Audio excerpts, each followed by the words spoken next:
की अनुमति से उक्त प्रस्ताव का अनुमोदन करता हूं।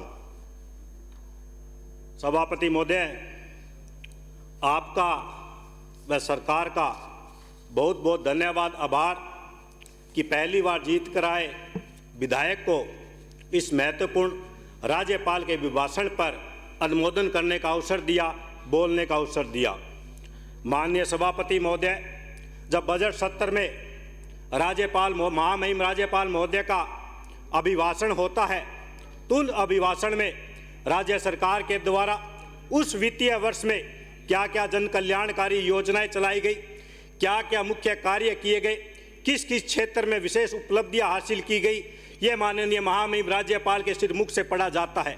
लेकिन कल खेद का विषय था, पूरे राजस्थान की जनता यूट्यूब के माध्यम से महामहिम राज्यपाल के अभिभाषण को सुनना चाहती थी और वो जानना चाहती थी कि राजस्थान की इस जन कल्याणकारी सरकार ने, लोकप्रिय मुख्यमंत्री जी ने, यशस्वी मुख्यमंत्री जी ने इस वित्तीय वर्ष में आम जन के लिए क्या किया। लेकिन तभी हमारे विपक्ष के सदस्य पूर्व के प्रायोजित की वजह से वो नहीं चाहते थे कि महामहिम के मुख से वो जन कल्याणकारी योजनाओं का बखान हो, महामहिम के मुख से राजस्थान की सरकार ने जो वित्तीय वर्ष में काम किया, जो जन कल्याणकारी योजना चलाई, वो जन जन तक पहुंचाया जाए। वो विपक्ष के सभी साथियों ने जो व्यवधान डाला, जो महामहिम राज्यपाल महोदय को राजस्थान सरकार के जन कल्याणकारी योजना को नहीं पढ़ने दिया, इसके पूरे सदन ही नहीं पूरे राजस्थान की जनता ने खेद प्रकट किया और उनके दोहरे चरित्र को सामने लाया कि किस तरह से सदन में बैठकर ये हमारे विपक्ष के नेता, विपक्ष के साथीगण राजस्थान के विकास की बातें नहीं बल्कि दलगत राजनीति की बातें करते हैं। माननीय सभापति महोदय, यह 4 वर्ष का कार्यकाल पूरे राजस्थान के लिए मील का पत्थर साबित होगा। जो हमारे लोकप्रिय मुख्यमंत्री जी ने अपने इस कार्यकाल में जो जन कल्याणकारी योजनाएं चलाई है, मैं आज गर्व से कहता हूं, अपने आप को गौरवान्वित महसूस करता हूं कि मैं एक ऐसे सदन का नेता हूं जिसका मुखिया राजस्थान का गांधी माननीय अशोक गहलोत नेतृत्व कर रहे हैं। माननीय सभापति महोदय,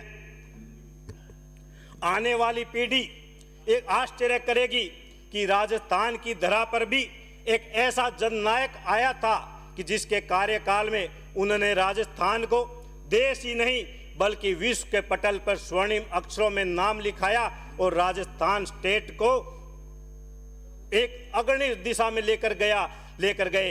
माननीय सभापति महोदय, हम बात करें चिकित्सा की तो आज राजस्थान देश का ऐसा प्रथम राज्य बनने जा रहा है जिसके प्रत्येक जिले में मेडिकल कॉलेज एवं नर्सिंग कॉलेज को चरणबद्ध रूप से खोला जा रहा है।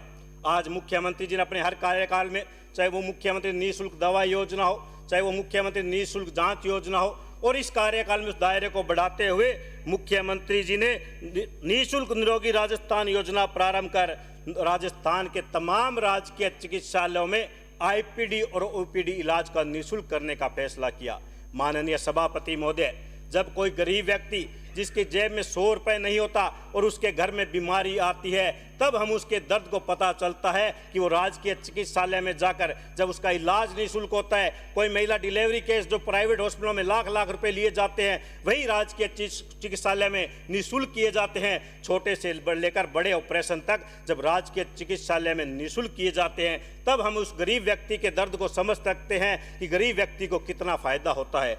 आज इस मुख्यमंत्री जी ने इस बार तो एक क्रांतिकारी पहल की, पूरे देश में इसकी बात की चर्चा है कि जो मुख्यमंत्री चिरंजीवी स्वास्थ्य बीमा योजना लेकर आए, जिसके तहत आम परिवार का 10 लाख चिरंजीवी बीमा के तहत स्वास्थ्य बीमा हुआ और उसके साथ साथ 5 लाख रुपए का दुर्घटना बीमा भी कवर किया जाता है।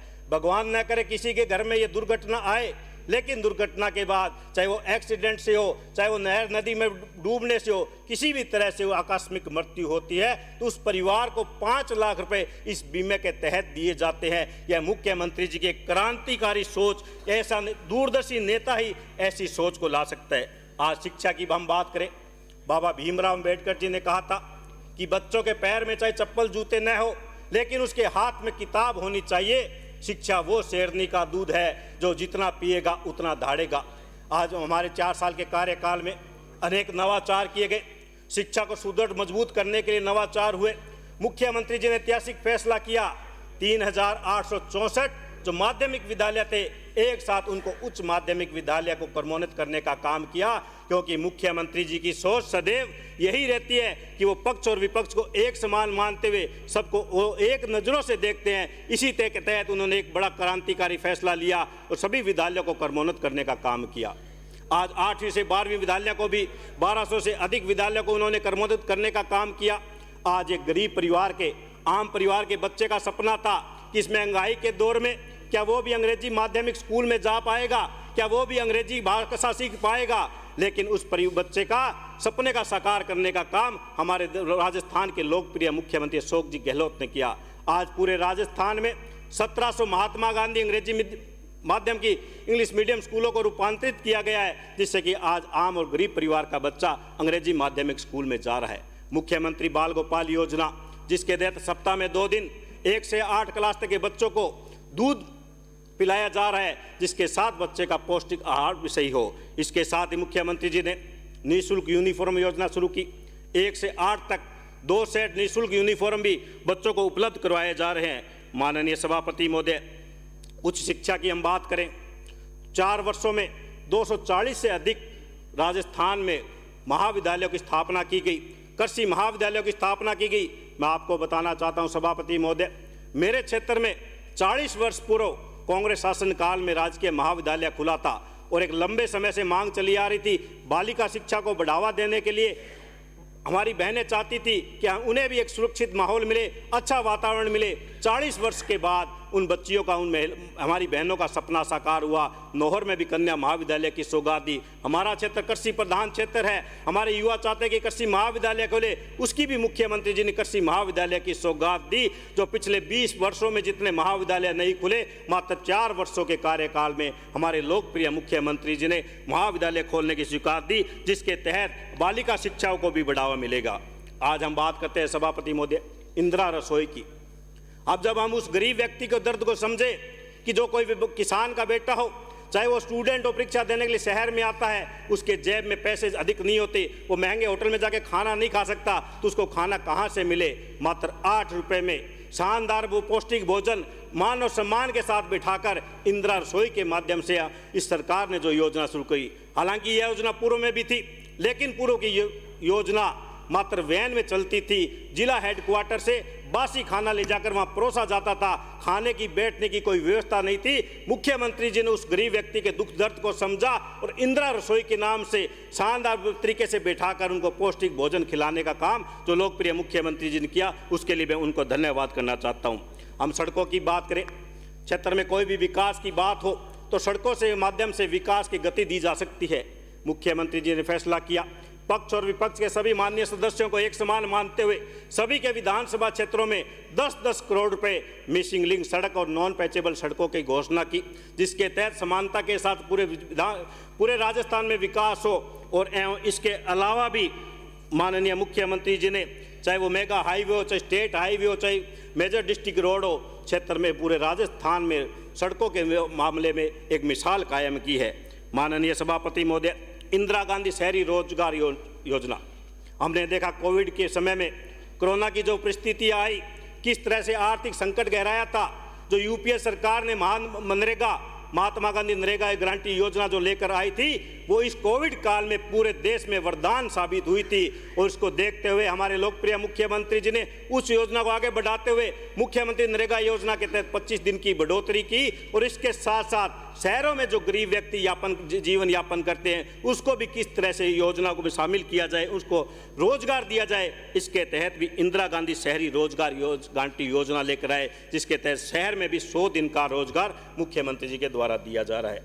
आज मैं सभापति महोदय, पिछला जब बजट आया था, हमारे विपक्ष के साथियों ने सबने एक ही बात कही कि ये तो चुनावी बजट है, इस बजट का पैसा कहाँ से आएगा, ये घोषणाएं कि कहाँ से पूरी होगी।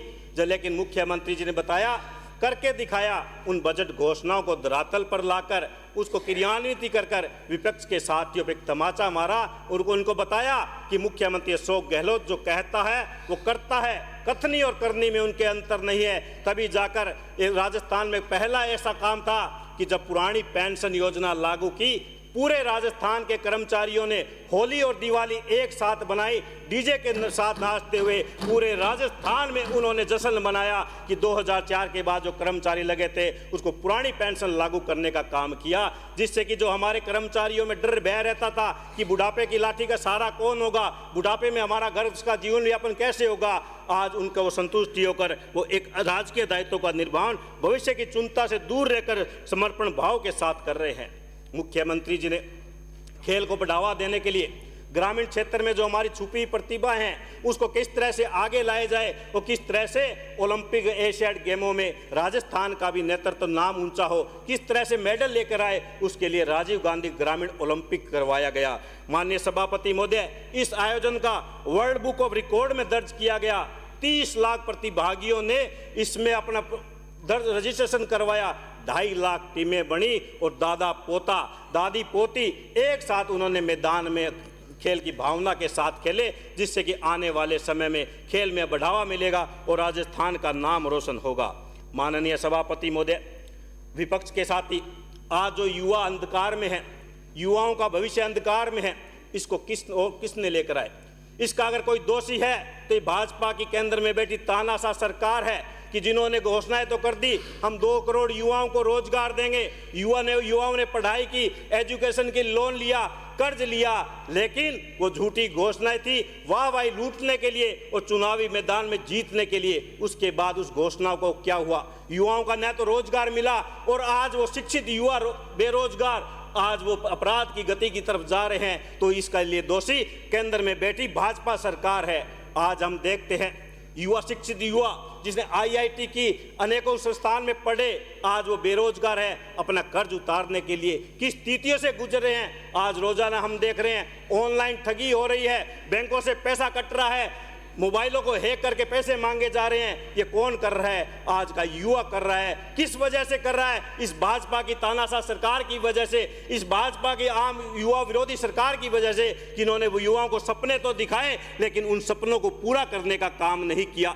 नोटबंदी की हर जो भी ये घोषणा करते हैं उनका वार्षिक उसमें बढ़ाते हैं, इस बार क्यों नहीं किया? क्योंकि इनका सबसे बड़ा कदम, आत्मघाती कदम वो GST उस नोटबंदी का था। आज क्या हुआ? वो कह रहे थे काला धन लाएंगे, 15 लाख रुपए प्रत्येक किसान के, आम व्यक्ति के खाते में आएंगे, लेकिन कहाँ है वो 15 लाख, कहाँ है वो काला धन? लेकिन इनका काम आम जन, किसान, मजदूर की तरफ नहीं। माननीय सभापति महोदय, भाजपा सरकार का चंद पूंजीपतियों की तरफ इशारा है, उनका घर भरने का काम ये मोदी सरकार कर रही है। मोदी सरकार ने सब कुछ देश का बेचा, संपत्तियों का बेचा, लेकिन एक काम खरीदने का किया। अगर उसने किसी को खरीदा तो मीडिया को खरीदने का काम किया। मैं सभापति महोदय, आज मीडिया देश की धरातल पे जाकर वो चीज़ नहीं दिखा रहा कि गरीब व्यक्तियों के क्या हाल हैं, युवाओं को क्या हाल है, महिलाओं के क्या हाल है, किस तरह से महंगाई बढ़ रही है, किस तरह से बेरोजगारी बढ़ रही है, किस तरह से पेट्रोल डीजल के भाव बढ़ रहे हैं। मीडिया व्यस्त था तो जंगल में चीता को दिखाने के लिए व्यस्त था कि चीता अब क्या कर रहा है, क्या खाएगा, कब सोएगा, लेकिन उनको ये दिखाई नहीं दिया कि इस देश का एक बब्बर शेर कश्मीर से लेकर कन्याकुमारी तक चला है, नफरत को मिटाने के लिए चला है, बेरोजगारी को दूर करने के लिए चला है। मीडिया को इसका समय नहीं था कि इसकी भी वो चिंता करे। माननीय सभापति महोदय, मुख्यमंत्री जी विद्युत में भी 2 मिनट में अपनी बात समाप्त अपने पिछले घोषणा की 39 लाख घरेलू उपभोक्ताओं का बिल माननीय सभापति महोदय शून्य हुआ है। मुख्यमंत्री जो 50 यूनिट तक बिजली के माफ किया, 150 से 300 अलग अलग रुपए अनुदान देने का काम किया, 39 लाख उपभोक्ताओं का भी इसमें शून्य हुआ है। मुख्यमंत्री किसान मुख्यमंत्री मित्र योजना लेकर आए, उसमें भी मुख्यमंत्री जी ने 1000 रुपये जो प्रत्येक व्यक्ति के खाते में डाल रहे हैं किसानों के, 9 लाख किसानों का बिल उसमें भी शून्य हुआ है। माननीय सभापति महोदय, मैं आपको कहना चाहता हूं, जो पेंडेंसी लंबे समय से चल रही थी, किसानों को कृषि कनेक्शन नहीं मिले थे, मुख्यमंत्री जी ने घोषणा की आने वाले 2 वर्षों में सभी कृषि कनेक्शन को पूर्ण कर दिया जाएगा।